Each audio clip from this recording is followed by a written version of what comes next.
Welcome back to Stoic Venture, where we explore the wisdom of the ancients and uncover how it applies to our modern lives.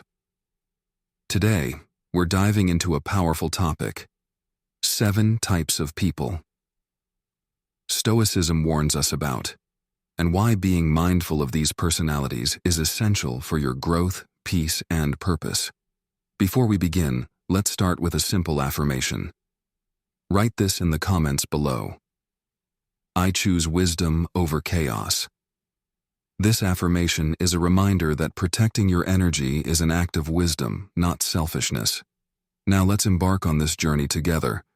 As we explore each type of person, think about your own life. Have you encountered these personalities? More importantly, how have you responded? Let's begin. Type 1, the eternal complainer. The eternal complainer is like a dripping faucet, constant, irritating, and ultimately draining. Their complaints often stem from a mindset rooted in victimhood, where life happens to them rather than for them. In Stoic terms, they fail to distinguish between what is within their control and what is not. Epictetus warned us, men are disturbed not by things, but by the views they take of them. Complaining arises from distorted perspectives. Imagine 2 people stuck in the same traffic jam. One spends the time fuming about the delay, while the other listens to an audiobook or reflects on their day. The difference isn't the traffic, it's their mindset.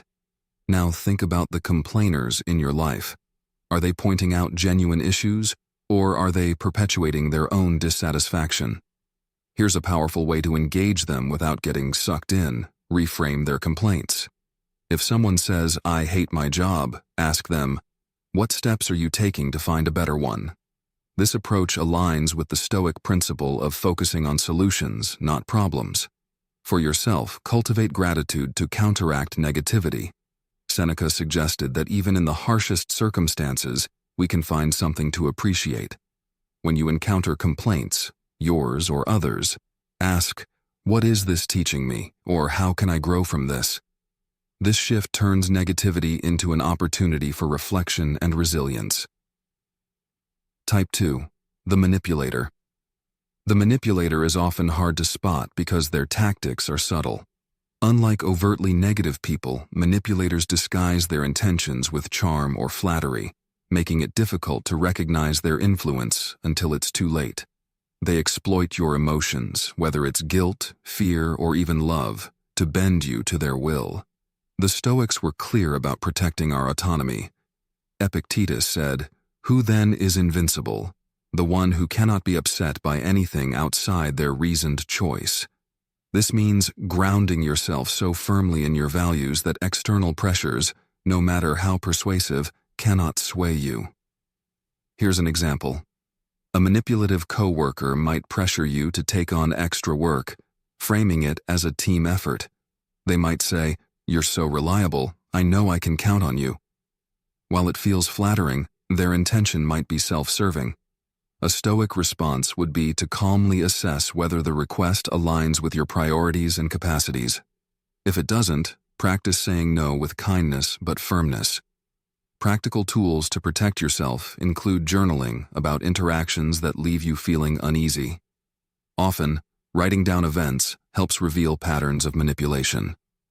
Remember, your time and energy are finite resources. Use them wisely. Type 3. The envious. Envy is an emotion as old as humanity itself. The envious person measures their worth not by their own achievements, but by comparing themselves to others. This comparison breeds resentment, which they may project onto you in subtle ways. Dismissive comments, sarcastic compliments, or even outright sabotage. Marcus Aurelius wrote, "How much more grievous are the consequences of anger than the causes of it?" Envy often leads to anger, bitterness, and destructive behavior, both for the envious and those they target. When you recognize envy directed toward you, resist the urge to retaliate. Instead, cultivate compassion. As Seneca said, "Wherever there is a human being, there is an opportunity for kindness." Understand that envy reflects the other person's internal struggles, not your worth. That said, compassion doesn't mean tolerating toxicity. If envy escalates into harmful behavior, set clear boundaries. Protect your peace by minimizing interactions with those who consistently undermine you. For yourself, combat envy by practicing the Stoic exercise of negative visualization. Reflect on the impermanence of possessions and achievements, and you'll find that many of the things people envy are fleeting and ultimately insignificant. Type 4. The gossip. The gossip is a social saboteur, someone who thrives on the chaos of whispered rumors and half-truths. They rarely confront issues directly, preferring to stir the pot from the sidelines. While it might seem harmless at first, gossip undermines trust, damages reputations, and poisons relationships. Epictetus advised, "If someone speaks ill of you, live so that no one will believe it." This wisdom reminds us to focus on our own character rather than engaging in or combating gossip. When faced with a gossip, the best course of action is to rise above. Here's a strategy. Redirect the conversation. If someone starts gossiping about a colleague, try saying, "I haven't noticed that. Have you talked to them about it directly?" This shifts the focus away from backbiting and onto constructive communication. For yourself, resist the temptation to gossip by practicing the Stoic discipline of assent. Before speaking, ask, "Is this true? Is this necessary? Does this align with my values?" These questions act as a mental filter, ensuring that your words contribute to harmony rather than division. Type 5. The chronic victim. The chronic victim sees the world as an adversary and themselves as its helpless target. This mindset can be exhausting to encounter because it drains your emotional reserves without offering solutions or growth. Stoicism offers a powerful counter to this mentality: the dichotomy of control. Epictetus taught, "Make the best use of what is in your power, and take the rest as it happens."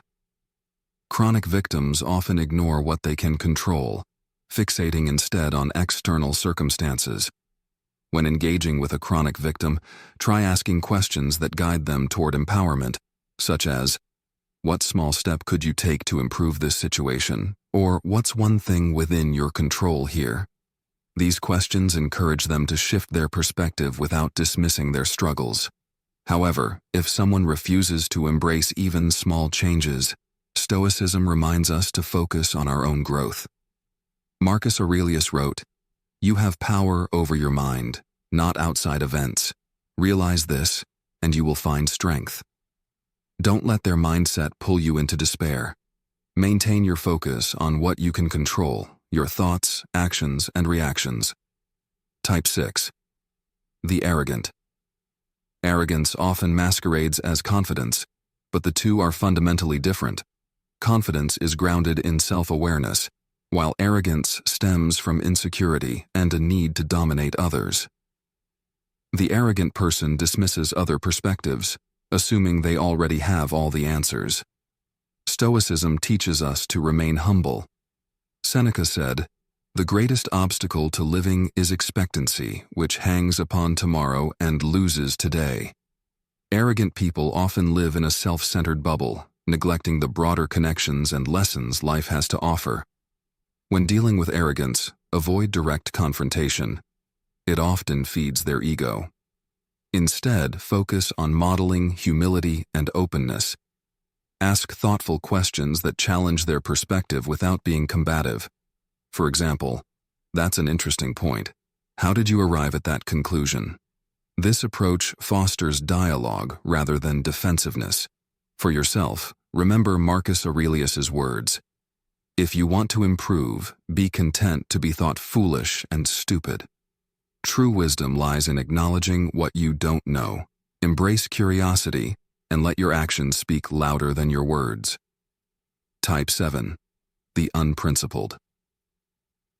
The unprincipled person often prioritizes personal gain over ethics, seeing virtue as optional rather than essential. Whether through deceit, manipulation, or exploitation, their actions undermine trust and harmony. Epictetus said, "First say to yourself what you would be. and then do what you have to do. This reminds us that virtue isn't an abstract ideal, it's a daily practice. When dealing with unprincipled people, hold firm to your own values. Refuse to compromise your integrity, even when pressured. A practical tip? Write down your core principles and revisit them regularly. This exercise strengthens your moral compass, ensuring you stay true to your path no matter the circumstances. At the same time, recognize that you can't change others. Marcus Aurelius reminds us, waste no more time arguing about what a good man should be. Be one. Lead by example, and trust that your actions will inspire those who are ready to follow. Type 8. The perpetual pleaser. On the surface, the perpetual pleaser seems harmless, even kind. They go out of their way to accommodate everyone, often sacrificing their own needs and principles in the process. But the Stoics warn us about this type of person because their inability to say no can lead to deeper issues: burnout, resentment, and even dishonesty. Seneca said, "You must live for yourself, but if you live for others, at least make sure they are worth dying for." Perpetual pleasers often prioritize external validation over inner peace, a habit that erodes their authenticity over time. Think about someone you know who agrees to everything, even when it's not in their best interest. While their intentions may be good, their actions often lead to overcommitment and broken promises. Stoicism teaches us that integrity matters more than pleasing others. Epictetus emphasized, don't explain your philosophy, embody it. When dealing with a pleaser, encourage them to focus on their own values and needs. Ask them, what do you truly want? And remind them that setting boundaries is an act of self-respect.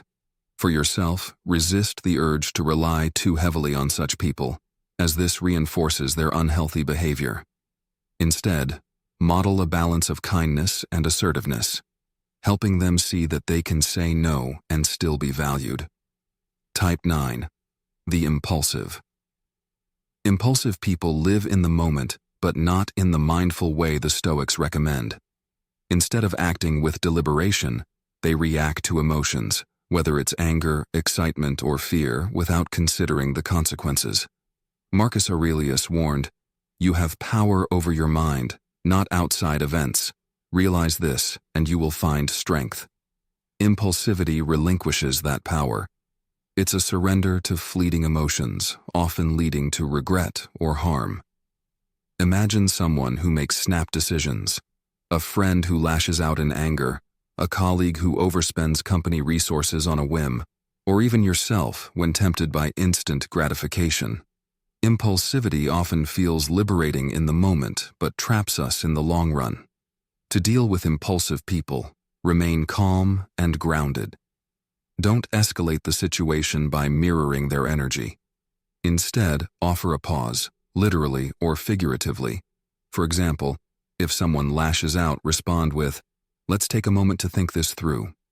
This aligns with the Stoic practice of measured response. For yourself, build habits that reduce impulsivity. Before making a decision, pause and ask, is this aligned with my values? What are the potential long-term consequences? As Epictetus said, no great thing is created suddenly. Mindfulness and deliberation are the antidotes to impulsive behavior. Type 10. The cynic. Cynicism may masquerade as wisdom, but it's a trap. The cynic views life through a lens of distrust, assuming the worst of people and situations. While skepticism can be healthy, cynicism is corrosive. It undermines hope, connection, and growth. The Stoics were realists, but they were never cynics. Marcus Aurelius wrote, "The happiness of your life depends upon the quality of your thoughts." Cynicism poisons those thoughts, dragging us into a spiral of negativity and inaction. When dealing with a cynic, don't argue with them. It's rarely productive. Instead, lead by example. Show them that optimism and action can coexist with realism. For instance, if a cynic dismisses a new project as doomed to fail, respond with, "You might be right, but let's focus on what we can do to give it the best chance of success. This shifts the conversation from defeatism to possibility. For yourself, guard against internal cynicism by practicing gratitude and hope. Seneca said, "Difficulties strengthen the mind, as labor does the body." Focus on the potential for growth and improvement, even in challenging situations. Remember, the world isn't perfect, but that doesn't mean it's devoid of beauty or goodness. Now we've explored 10 types of people that Stoicism warns us about. Each one, from the complainer to the cynic, challenges us to protect our peace and live intentionally. Remember, we can't change others, but we can control how we respond.